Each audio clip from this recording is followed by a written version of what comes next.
That's not the first time.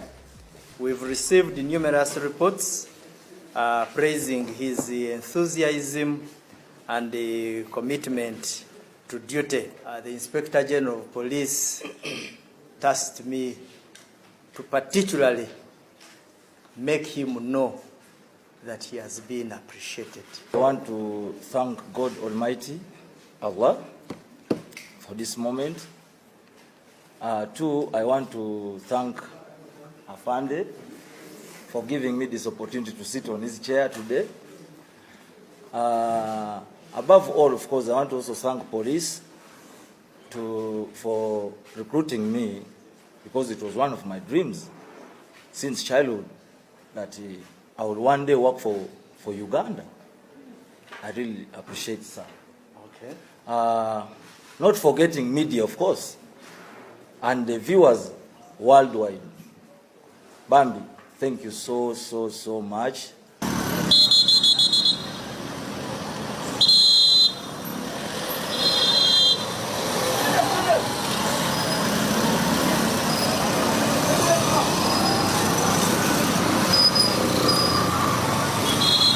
Yes, nkutegeeza nti ku Yugi Update TV kusinzira okubanga otuwuliriza mukwano gwange ampuliriza. Mwebale kwekuumira ku mayingo gano. Nkuteereddeko vidiyo eyo osobole okubanga ogiraba. Oba tujjukira bulungi nnyo owa Trafic office oyo eyali mu nkuba ng'etonnya ng'adde ewaka ewuwe nga nnyuse. N'asanga aba agenda n'ayitako mu junction gye yasanga. Nga Trafic akutte nnyo ng'emmotoka tesobola kwetaawuluza. N'asooka apaakinga wali eri entambula ye, n'oluvannyuma n'agenda mu ssemutikka w'enkuba eyalimu n'ekibuyaga. N'asooka adda ku mulimu ate ataase emmotoka zino asobole okuba nga adirectinga abantu basobole okuba nga beeyongerayo mu destiny zaabwe. Ofiisi ono butambi buze butambulira ku social media ng'alaga omutima ogw'eggwanga, omutima omuzadde, omutima omuyambi, omukozi, ng'alaga omulimu gwe ku ki kye yasomerera okukola. Olwa simpase gye yateekawo, kyola mwebaze nnyo ba tiktokers bannange. Baakwata omwami ono ku mulimu gwe yaliko ng'asaavinga mu butamanya. Kumbe nga tamanyi nti ali mu kusaavinga promotion ye. Promotion ye yali etuuse. Era gwe muganda wange kubiriza nnyo akabonero ak'okufuna n'akanaakubaako. Kasobola okujjira ewantu wonna wonna. Osobola okukafunira mu mbeera embi. Osobola okukafunira mu buli wantu wonna wonna singa kaba kazze.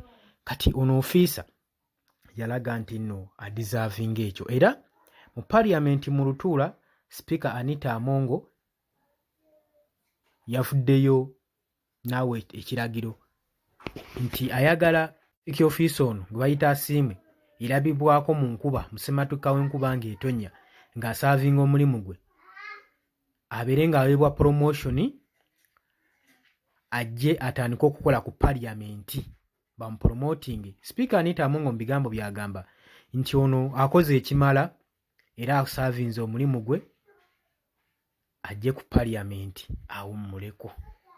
awummule.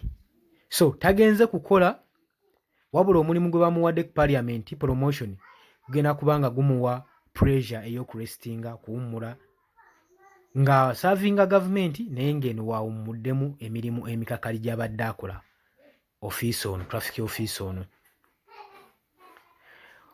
Poliisi mumulabye ku poliisi nga bamuyozaayoza bakama be, ng'era bamututendera asigwe omulundi ogusoose okubanga ali committed nnyo ku mulimu gwe, asaavinze era promotion agigwanira.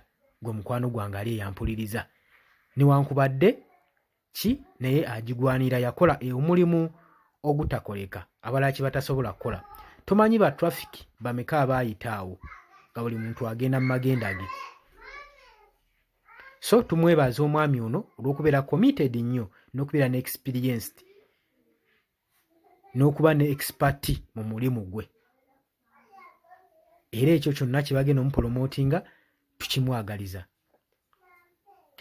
Mbagala nnyo mbadde bawuliriza balungi, mbadde balabi balungi, temuva ku Yugi Update TV gwatana kubanga osubscribinga, kubiriza naawe ojjo subscribinge, osharinge, commentinge, abali ebulaya bannange, mbabuuzizzaako abali ku kiro baganda bange, mwebale kwekumira ku mayengo ga Yugi Update TV, mukola kyamaanyi nnyo baganda bange, mweraba, tukomawo.